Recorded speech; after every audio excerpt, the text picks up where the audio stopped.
was stimulating, and kids will drag themselves up as best they can.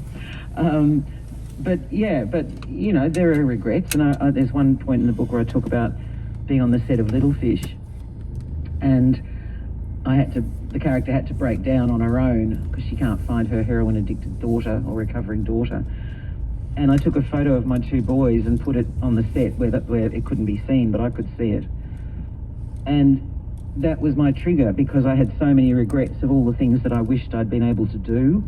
It gets me every time I talk about it, and hadn't, because I had to earn a living. Works every time.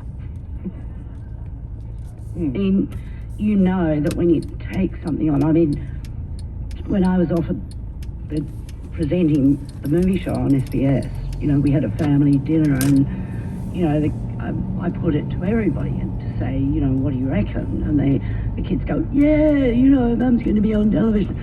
But no one realises the impact that that's going to have on your lifestyle. And I was producing as well, so, you know, I'm sort of like in edit rooms until 10, 11 o'clock at night. And, you know, anyway. So that's one of the reasons I didn't go on to directing. I directed a telemovie before my kids were born, and it's a 25/8 job. Yeah. And I couldn't do it. And a very prominent film director at the time, female, said, when I'm not filming, I go out every day so that my children don't get used to me being at home.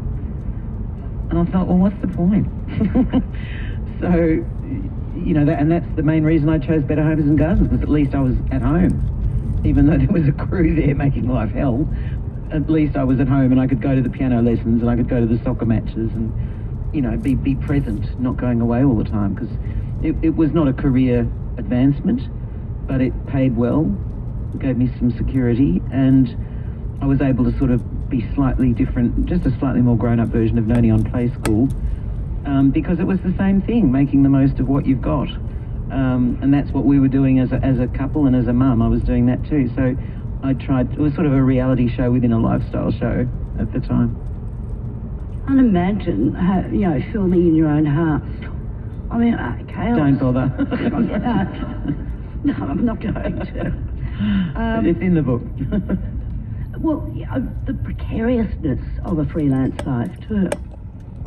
Yeah, but I sort of like the precariousness of it, because there's always a phone call or an email saying, oh, checking on your availability for something. It's exciting. Well, I've interviewed a lot of actors over the years, and there's always that fear of the phone not ringing. And you know, I always remember Willem Dafoe, you know, he's so fantastic. And, you know, he's on a train and he sees that someone else has got a job that he wanted, and it's sort of like, you know, that insecurity or lack of belief that you're going to get another job. Yeah, well, as I said, I've always been fairly trusting, but I've always said I'd rather knit jumpers for a living than do something that I wouldn't enjoy. Yeah. And I think the blessing of a freelance career is that it is constantly stimulating. But, you know, I'll know by page 5 of the script if I'm interested or not. And I've turned down much more than I've done. I want to talk, I haven't got very much more time. I want to talk about how you deal with aging. What makes you think I'm dealing with aging?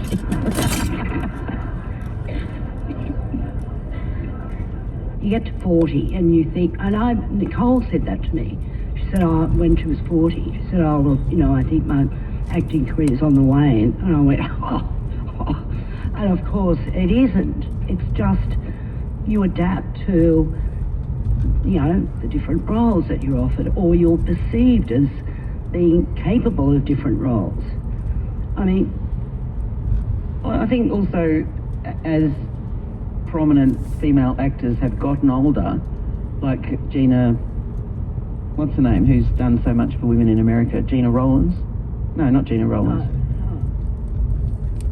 Tina and, what's her name in Louise? Thelma and Louise. Gina Davis, thank you. They're creating their own production houses. Yeah. And now Margot Robbie's doing the same thing, you know, so as women's stories are seen to be less seen as chick flicks, because they deal with emotions, and become more mainstream and more accepted as actual real stories as opposed to blockbusters, I think that's it's just become a healthier environment for women. And now that, some of those power structures are breaking down, that's a good thing too for women. What Reese Witherspoon's achieved, Margot Robbie got her own production company, and they're focusing on stories about women. And guess what? They pay at the box office. They work. Who'd have thought?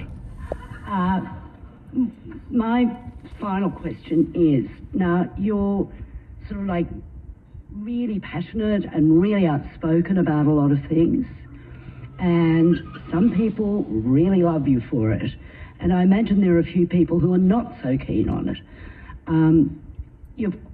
I cannot imagine you holding back on anything. Not now. Oh, not even. That's one of the ways I deal with aging, Margaret. Yeah, I mean, I'll never work at Channel 7 or 9 again, as you'll see from the book, but I don't care.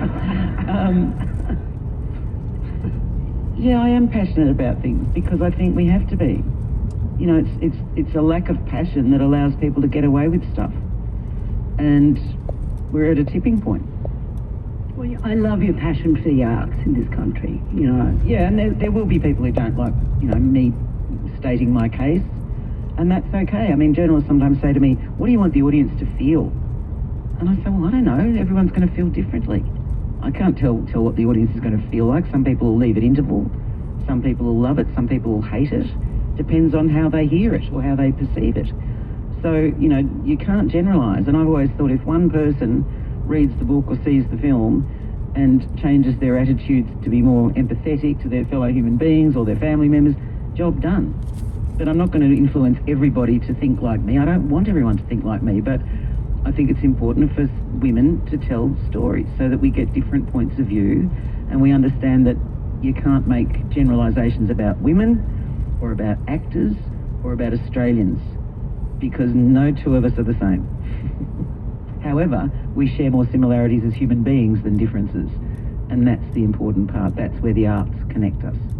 Totally agree. No.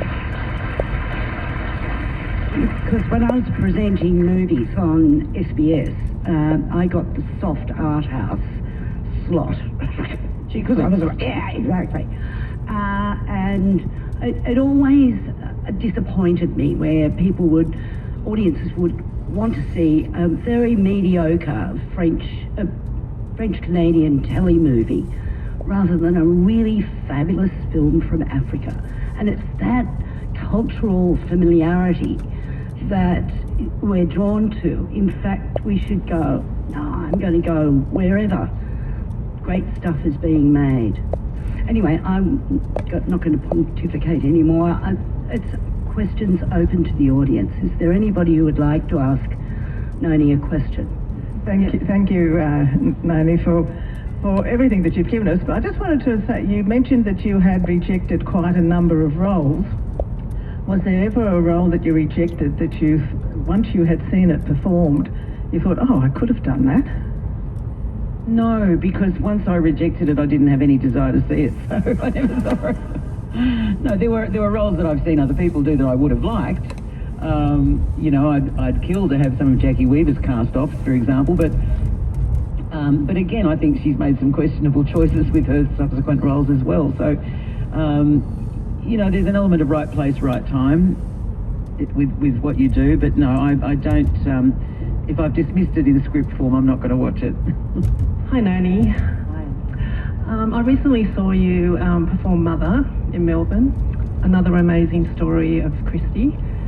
And I was curious, do you have a favourite female role? Because you've done so many. Favourite role? Favourite female role. Well, certainly Mother was a huge gift.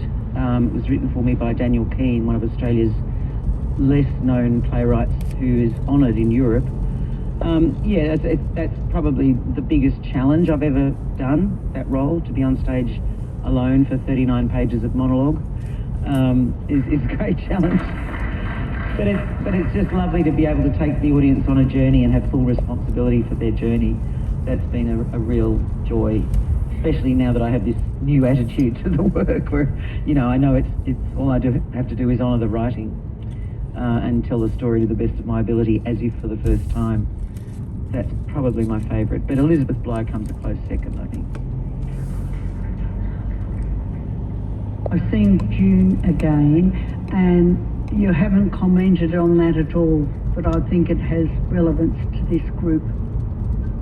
Yes, it's a beautiful story. It was made by a first-time writer-director. He'd done a couple of short films and had come from the world of advertising, J.J. Winlove. And I loved the script, just loved it. And it was made for about $200,000. We filmed it in 3 weeks. And everyone, all the producers were first assistant directors, and we all did the catering in it. You know, everyone mucked in. In fact, most of my films have been low-budget films just because the stories appealed to me. And it's about a woman who has had multiple strokes and has